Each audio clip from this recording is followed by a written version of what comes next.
Welcome to MooMooMath and Science. In this video, let's go over how to convert this repeating decimal, 333 repeating, into a fraction. First, I can write this equation. X is equal to the repeating decimal. Okay? So next, I'm going to write two equations based on this.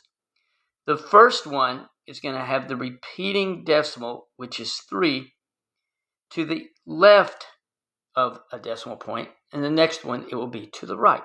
So let me show you what that means. Okay, if I go x equals 3, 3, 3, and I want this 3 to the left of the decimal, I can multiply it by 10. When I multiply it by 10, this decimal here goes to there.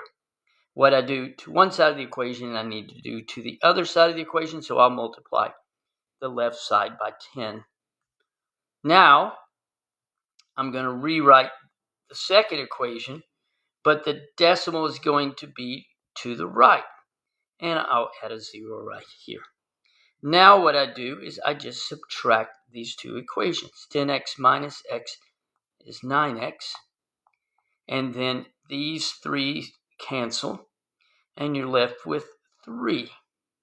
Now I'm going to solve for x by dividing both sides by 9.